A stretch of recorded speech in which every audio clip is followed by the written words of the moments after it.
लोहे का शैतान आज का कॉमिक्स है हमारा। लोहे के शैतान कॉमिक्स को अब हम पढ़ेंगे। Double secret agent 001/2 Ram Rahim.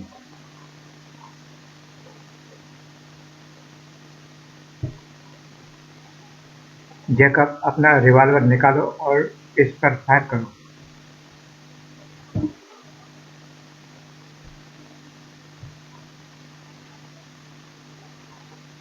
Okay professor. दाएं दाएं, बहुत खूब। हा हा हा, मिस्टर जैकब, आप मुझ पर गोलियां बरसा रहे हैं अथवा फूल, लेकिन रोबोट पर गोलियों का कोई प्रभाव नहीं हुआ। इसके बाद प्रोफेसर ने रोबोट के अस्त्र शस्त्र चलाने और निशाने की परीक्षा ली।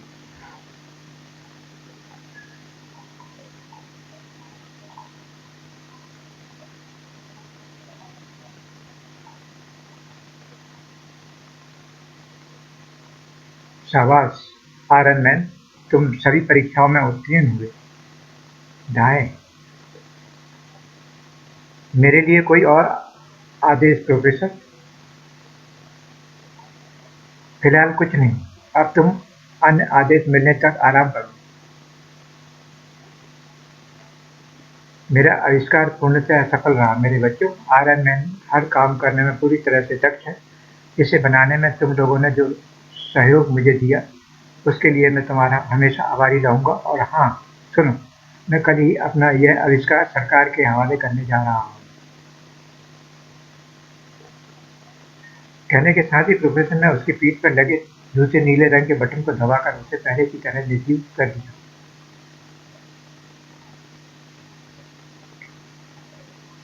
निस्संदेह आप महान हैं प्रोफेसर। कल जब दुनिया को आपके इस आविष्कार का पता चलेगा तो आपका नाम अमर हो जाएगा।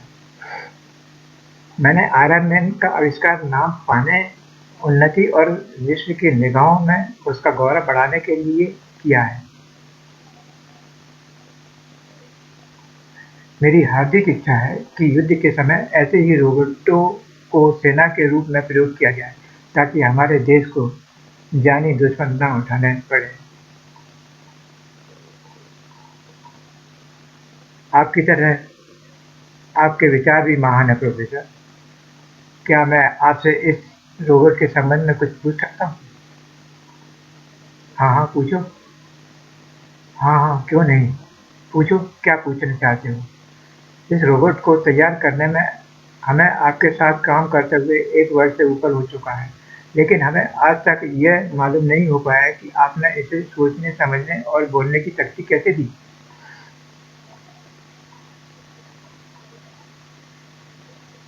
यह हमारे लिए आश्चर्य का ही विषय है कि बिना परिचय दिए ही इसने न केवल आपको बल्कि हम सबको भी पहचान लिया।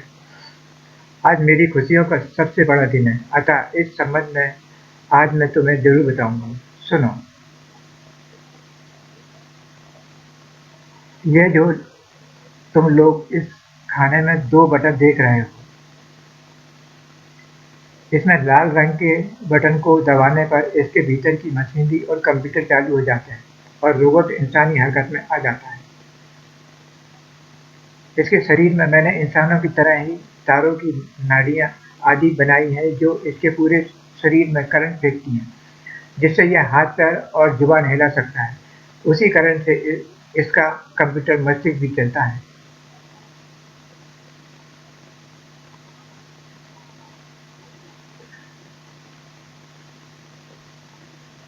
इसके मस्तिष्क में दुनिया का ज्ञान भरने के लिए मैंने एक टेप यंत्र फिट किया है।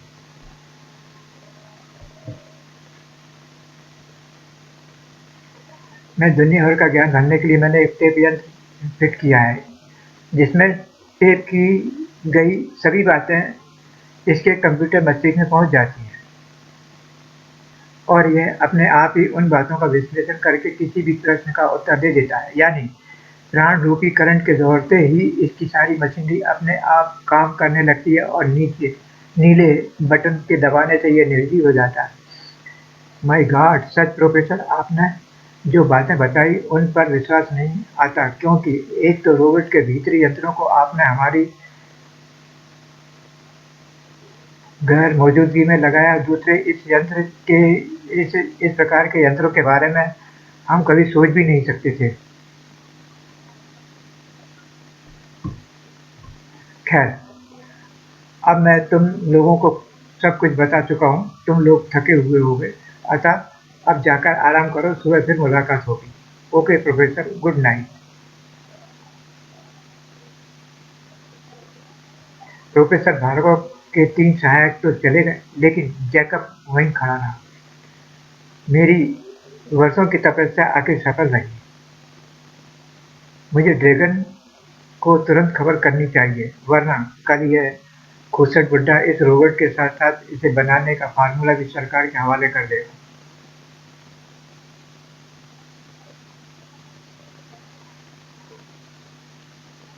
अरे तुम अभी तक नहीं गए? खड़े-खड़े क्या सोच रहे हो?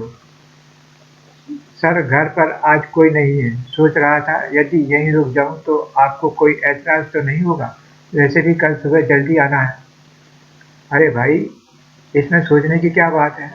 जाओ शंभू से कह दो कि वो हमारे साथ तुम्हारा भी भोजन लगा दे। मैं अभी आता हूँ। धन्यवाद प्रोफेसर। वाह, बन गया काम। प्रोफेसर भार्गव अपनी इकलौती बेटी कांदी के साथ प्रयोगशाला के ही एक हिस्से में रहते थे। उन दोनों के अलावा उनका एकमात्र वफादार नौकर शंभू भी वहीं रहता था।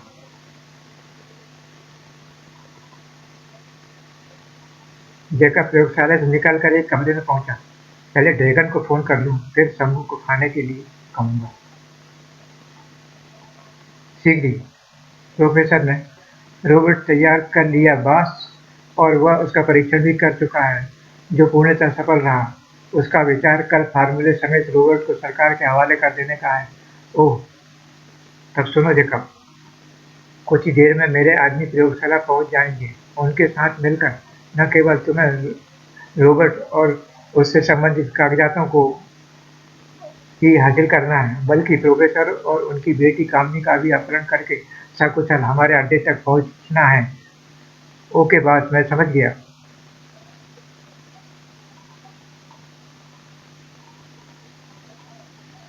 संबंध विच्छेद करने के पश्चात जैकब प्रोफेसर भार्गव के निवास स्थान पर पहुंचा, जो प्रयोगशाला के ही एक हिस्से में बना हुआ था। Hello Jacob. हेलो कामनी। शंभू कहाँ है?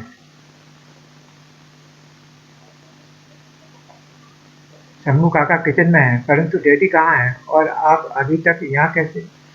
मैं आज यहीं रुकूंगा, क्योंकि अंकल अपना नया आविष्कार कल गृह मंत्री जी के द्वारा सरकार के हवाले करने जा रहे हैं। ओह, क्या रोबोट तैयार हो गया है?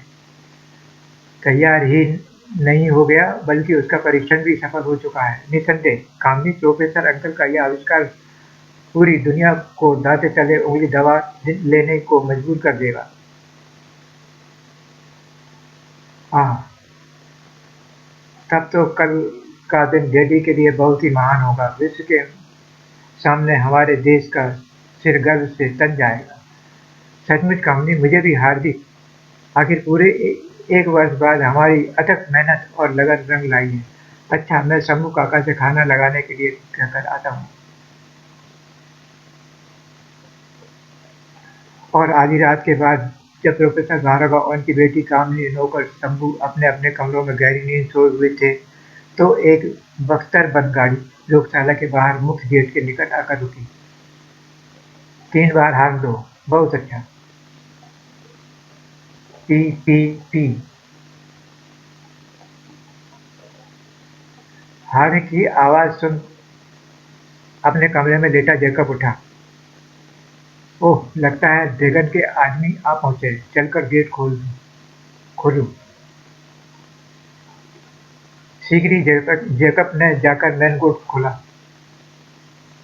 गाड़ी भीतर प्रविष्ट हो भीतरी द्वार के सामने जैसे ही रुकी, उसके पिछले हिस्से से धड़ाधड़ कई सशस्त्र व्यक्ति कूदकर बाहर निकल आए।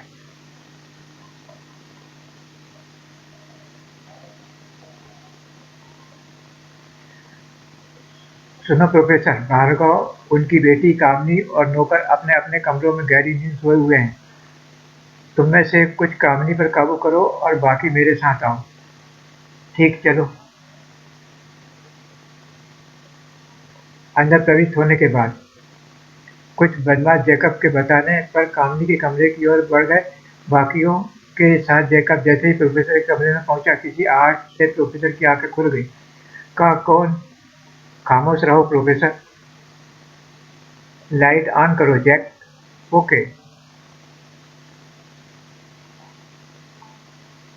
लाइट ऑन होते ही कमरे में तेज प्रकाश फैल गया। ओह जैकब, तुम क्या चाहते हो? कौन है ये लोग?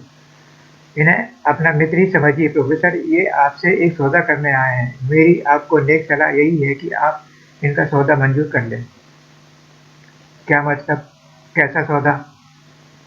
अपने रोबोट और उस बनाने के फार्मूले का प्रोफेसर, इनके लिए आपको मुंह मांगी रकम दी जाएगी।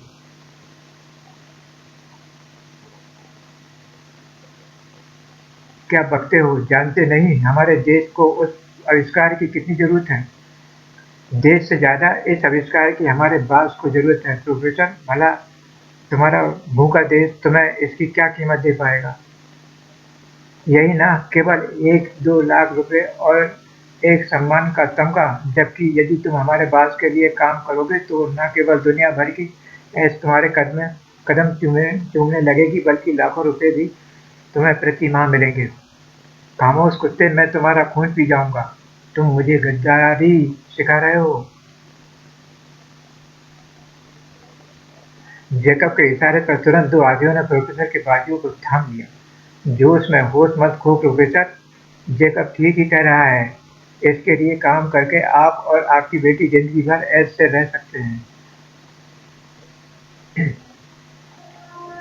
हम हम अब समझा तो तुम ही हो इन्हें मेरे गुप्त आविष्कार के बारे में बताने वाले नीच गद्दार। अब मैं तुम्हें जेल की चक्की पे सुआ कर ही रहूंगा। यदि ऐसा मौका तुम्हें मिले तो जरूर अपने दिल की इच्छा पूरी कर लेना प्रोफेसर। फिलहाल हमें ये बताओ कि रोबोट बनाने का फार्मूला तुमने कहाँ छिपा रखा है? यह तुम मेरे जीते जी कभी नहीं जान पाओगे, हरामजादे देशद्रोही। तभी कुछ बदमाश बेहोश कामनी को लेकर वहां पहुंचे। कामनी, मेरी बेटी। कुत्ते नीच कमीनों, क्या कर दिया तुमने मेरी बेटी को? घबराओ नहीं प्रोफेसर, कामनी केवल बेहोश है। हाँ, यदि तुमने रोबोट तैयार करने वाला फार्मूला हमारे सुपुर्द नहीं किया तो यह लाश में भी बदल सकती है। ओह नहीं।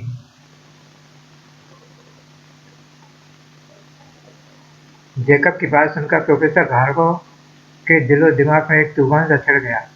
हे ईश्वर, मैं क्या करूं? यदि मैंने इनकी बात नहीं मानी तो ये उफ। नहीं, फिलहाल मुझे इनकी बात मान ही लेनी चाहिए। समय आने पर निपटूंगा इनसे। हमारे पास ज्यादा समय नहीं है प्रोफेसर, जल्दी फैसला करो। तुम्हें अपनी बेटी की जान प्यारी है अथवा नहीं? मुझे मेरे प्राइवेट कमरे में ले चलो। फार्मूले के कागजात वहीं रखे हैं। गुड, ले चलो इन्हें। प्रयोगशाला के ही एक हिस्से में प्रोफेसर भार्गव का प्राइवेट रूम था।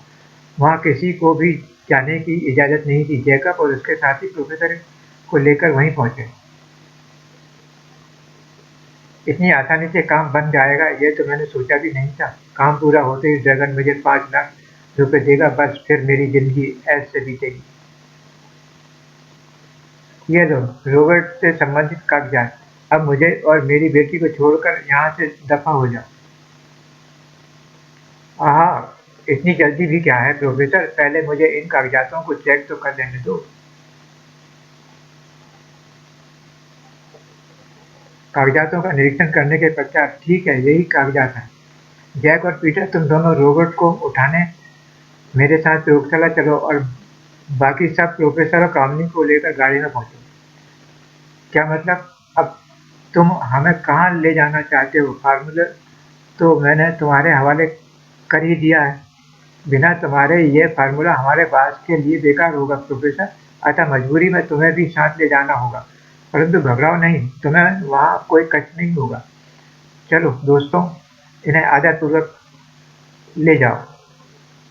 तभी ना जाने कैसे प्रोफेसर का वफादार नौकर शंभू वहाँ पहुँचा। खबरदार मालिक को छोड़ दो वरना मैं एक-एक को भून कर रख दूँगा। अरे ये कमबख्त कहाँ से आ मरा? शाबाश शंभू, खूब मौके पर आए। तुम इन्हें इसी तरह कवर किए रहो, मैं तब तक पुलिस को फ़ोन करता हूँ। ठीक है मालिक। ओह! इस बूढ़े नौकर का तो मुझे ध्यान ही नहीं रहा रहा था। यदि किसी तरह इसे खत्म नहीं किया गया तो सारा खेल चौपट करके रख देगा।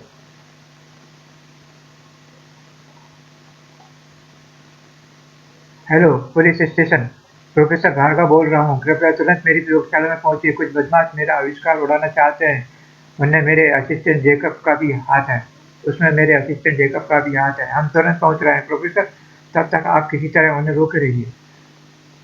लेकिन जैसे ही प्रोफेसर ने संबंध विच्छेद कर रिसीवर टेबल पर रखा, दाएं दाएं ओह नो। अपने वफादार नौकर को मरते देख प्रोफेसर क्रोध से पागल वो जेकब पर झपटे।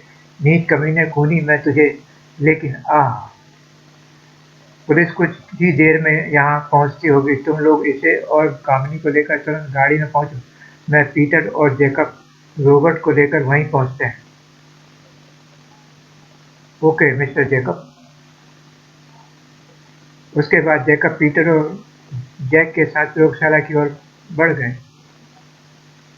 वह अन्य बदमाश प्रोफेसर और कामिनी को लेकर इमारत के बाहर खड़ी गाड़ी में पहुंच गए। शीघ्र ही। लो वो आ गए। चलो तुम सब जल्दी से गाड़ी में बैठ जाओ। रॉबर्ट को गाड़ी के पिछले हिस्से में रखने के साथ ही जैक, पीटर और जैकब भी गाड़ी में सवार हुए और गाड़ी तेज रफ्तार से बाहर की ओर दौड़ पड़ी। जैकब आदि के जाने के कुछ देर पश्चात ही पुलिस की जीपें वहां आकर रुकी। ओह गेट खुला हुआ है और भीतर पूर्णतः सन्नाटा छाया है। जरूर अपराधी अपने काम में सफल हो गए लगते हैं। सुनो, आधे लोग चारों ओर घेरा डालो और आधे मेरे साथ आओ। ध्यान रहे कोई भी खतरा किसी भी क्षण हमारे सामने आ सकता है, अतः सावधान रहना। Yes sir. अब पुलिस ऑफिसर प्रयोगशाला और कई कमरों में झांकने के पश्चात प्रोफेसर के प्राइवेट कमरे में पहुंचा। ओह खून। सुनो, तुम दोनों यहीं रहो, बाकी सब इमारत का चप्पा चप्पा छान मारो। प्रोफेसर भार्गव कोई आधा साधारण व्यक्ति नहीं है। उनका मिलना बहुत जरूरी है। Okay sir.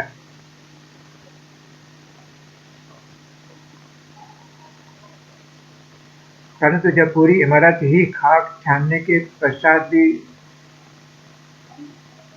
उन्हें वहां कोई नहीं मिला तो पुलिस ऑफिसर बौखलाकर अपने उच्च अधिकारियों से बात करने पर मजबूर हो गया। सर मैं इंस्पेक्टर श्याम बोल रहा हूँ। प्रोफेसर भार्गव और उनकी बेटी का किन्हीं अज्ञात लोगों ने रहस्यपूर्ण परिस्थितियों में अपहरण कर लिया है और यहाँ उनके नौकर की लाश पड़ी है। क्या? ठहरो, मैं अभी पहुँचता हूँ। अगले दिन के तमाम समाचार पत्र प्रोफेसर व उनकी बेटी के अपहरण के मामले को लेकर तरह-तरह की अटकलबाजियां से भरे पड़े थे। उधर प्रोफेसर भार्गव के अपहरण की सूचना मिलने पर पूरी सरकारी मशीनरी में भी हंगामा मच गया। क्या? यह कैसे हुआ? उन्हें हर कीमत पर खोजो। जाओ, कमिश्नर पूरे शहर को छान मारो। प्रोफेसर हर कीमत पर मिलना चाहिए। गृहमंत्री के आदेश पर पुलिस के उच्च अधिकारियों ने भी विचार विमर्श करने के लिए एक विशेष मीटिंग बुलाई। समझ में नहीं आता कि अपहरणकर्ता प्रोफेसर भार्गव और उनकी बेटी को कहाँ ले गए। पूरी छानबीन करने के बावजूद भी अभी तक उनका कोई सुराग नहीं लगा। आश्चर्य की बात तो यह है कि उनका असिस्टेंट जेकब भी गायब है और अन्य तीनों सहायकों को इस संबंध में कुछ भी मालूम नहीं।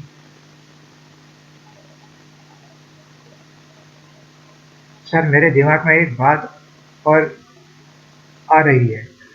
कहीं ऐसा तो नहीं कि वास्तव में उनका अपहरण हुआ ही न हो बल्कि उन्होंने स्वयं ही किसी किस्म के लालच में पड़कर अपने अपहरण का षड्यंत्र रचा हो। क्या मतलब क्या कहना चाहते हैं आप?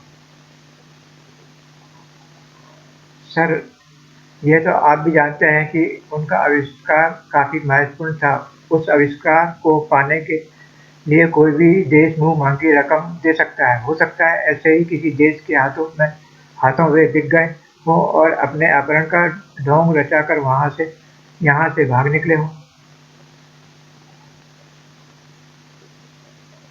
ओह! ये बात तो हमारे दिमाग में आई ही नहीं, ऐसा हो सकता है। बिल्कुल ऐसी ही बात होगी सर, और मुझे तो ये भी विश्वास है कि उनके इस षड्यंत्र में उनका सहायक जैकब भी शामिल हो गया होगा, क्योंकि उनके षड्यंत्र का पर्दाफाश ना हो जाए इसलिए उन्होंने अपने वफादार नौकर का मुँह हमेशा-हमेशा के लिए बंद कर दिया। बात जो भी हो ऑफिसर, मैं केवल इतना चाहता हूँ कि प्रोफेसर भार्गव को जल्दी से जल्दी खोज निकाला जाए। चाहे उनका अपहरण हुआ हो या वे स्वयं गायब हुए हों, देश से बाहर निकलने के तमाम मार्ग पहले से बंद किए जा चुके हैं। अतः मुझे आशा है कि आप लोग अपनी चुस्ती-फुर्ती से उन्हें जल्द से जल्द ढूँढ निकालेंगे। अब आप लोग जा सकते हैं। परंतु कोई भी नहीं जानता था कि शहर से दूर शांत खड़े उस काले पर्वत के भीतर क्या गुल खिल रहा है। उस काले पर्वत के घर में विश्व के भयंकरतम अपराधी ड्रैगन ने अपना भयानक अड्डा कायम कर रखा था। वैसे तो ड्रैगन कानून की नज़रों में मुजरिम था और विश्व भर की पुलिस को उसकी तलाश थी, लेकिन कभी-कभी कोई देश गुप्त रूप से उसे मुँह-मांगी रकम देकर उसकी सेवा भी प्राप्त कर लेता था।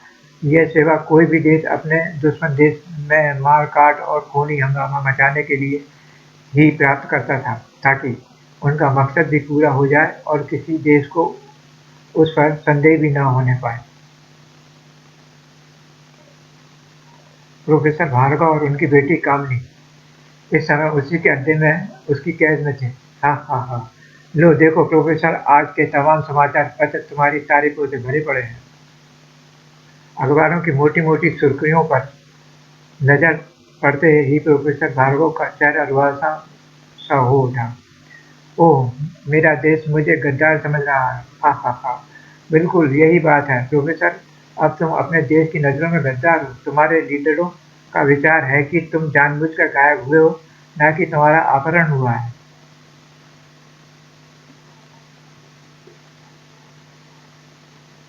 यह ये सब कुछ तुम लोगों के कारण ही हुआ है, शैतानों, तुम लोगों के कारण ही मैं समाज और कानून की नज़रों में गिर गया हूँ। चलो ऐसा ही समझ लो प्रोफेसर, अब ये बताओ कि तुम हमारे साथ मिलकर ऐश की ज़िंदगी जीना चाहते हो या बदनामी से भरी एक यातनापूर्ण ज़िंदगी? मैं मरना पसंद करूँगा शैतान, लेकिन तुम्हारे लिए काम करना बिल्कुल भी पसंद नहीं करूँगा। एक बार फिर ठंडे दिमाग से सोच लो प्रोफेसर, इनकार करने की अवस्था में पहले तुम्हारी लड़की की इज्जत तुम्हारी ही आंखों के सामने लूटी जाएगी। इसके बाद तुम्हें आज़ाद कर दिया जाएगा, ताकि पुलिस तुम जैसे देशद्रोही को जिंदगी भर चक्की पीसने के लिए जेल में डाल दे। नहीं नहीं, तुम ऐसा नहीं करोगे। तुम्हारे इनकार करने पर बिल्कुल ऐसा ही किया जाएगा प्रोफेसर, इसलिए अच्छी तरह सोच लो। उफ, हे भगवान, ये तो मुझे किन पापों की सजा दे रहा है। क्या वास्तव में मुझे देश से गद्दारी करनी पड़ेगी? क्या सोचने लगे प्रोफेसर?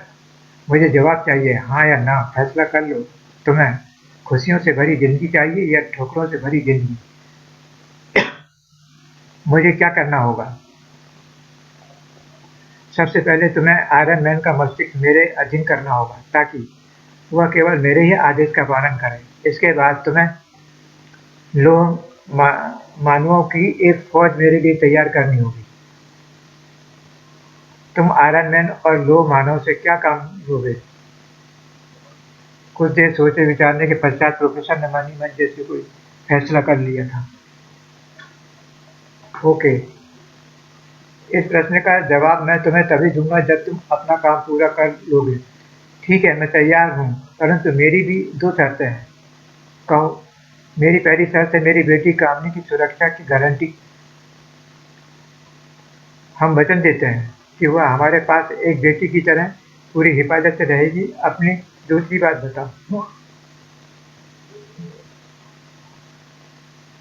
मेरी दूसरी शर्त है जैकब की मौत।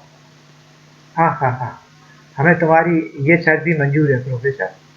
ना नहीं, जैकब गिड़गिड़ाया उठा। नहीं नहीं बॉस, मुझ पर रहम कीजिए, मैंने तो आपसे पूरी वफादारी निभाई है। परंतु ड्रैगन पर उसकी गिड़गिड़ाहट का कोई प्रभाव नहीं पड़ा। पीटर, जैकब को इसकी वफादारी के इनाम दे दो। रहम बॉस रहम, मुझे मत मारिए। Okay boss. बॉस ना ई ई धाए। हा हा हा। सुनो पीटर, तुम प्रोफेसर को इनका कमरा और प्रयोगशाला दिखा दो तथा कामिनी को कमरा नंबर 7 में पहुंचा दो। ध्यान रहे उन्हें किसी भी किस्म की कोई तकलीफ नहीं होनी चाहिए। निश्चित रहें बॉस, मैं स्वयं इनकी देखभाल करूंगा। जब पीटर कामिनी और प्रोफेसर को लेकर वहां से चला गया, जैक, तुम इस कुत्ते की लाश को लेकर बाहर शहर के किसी गटर में डाल दो। बहुत अच्छा बॉस। उसी दिन से प्रोफेसर भार्गव आयरन मैन की मस्तिष्क में परिवर्तन करने में जुट गए। 2 दिन बाद, जाओ अपने बॉस को सूचना दो कि मैंने आयरन मैन के मस्तिष्क में परिवर्तन कर दिया है और यह इनकी आज्ञा का पालन करने के लिए तैयार है। वेरी गुड, निस्संदेह बॉस, ये सूचना पाकर तुमसे अत्यंत प्रसन्न होंगे प्रोफेसर। सूचना मिलते ही ड्रैगन वहां आ पहुंचा। प्रोफेसर, क्या ये सच है कि तुमने रोबोट का मस्तिष्क परिवर्तन कर दिया? हाँ, इसके मस्तिष्क में फिक्स कंप्यूटर से जो टेप जुड़ी थी, उसमें अब मैंने तुम्हारे लिए विशेष बातें भर दी हैं। इसके ऑन होते ही यह टेप इसके कंप्यूटर मस्तिष्क को तुम्हारे बारे में सब कुछ बता देगा। तब यह न केवल तुम्हें पहचान लेगा, बल्कि तुम्हारे आदेशों का पालन भी करेगा। बहुत खूब प्रोफेसर, हम तुम्हारे इस कार्य से अत्यंत प्रसन्न हुए।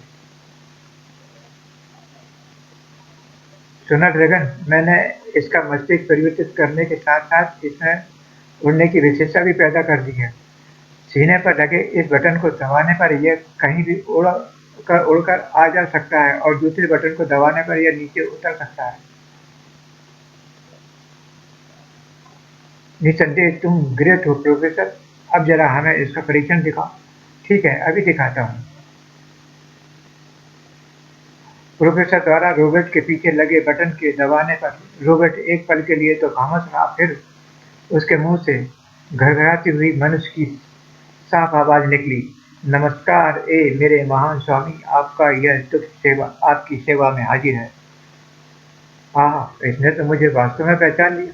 यानी प्रोफेसर ने अपना काम बखूबी निभाया है। गजब। ड्रैगन ने आयरन मैन से क्या कार्य लिया? वास्तव में ड्रैगन कौन था और उसने किस देश के लिए काम किया था? क्या प्रोफेसर की बेटी ड्रैगन के अड्डे पर सुरक्षित रह सकी? क्या राम रहीम आयरन मैन से टक्कर ले सके? ये सब जानने के लिए पढ़ें आयरन मैन और राम रहीम।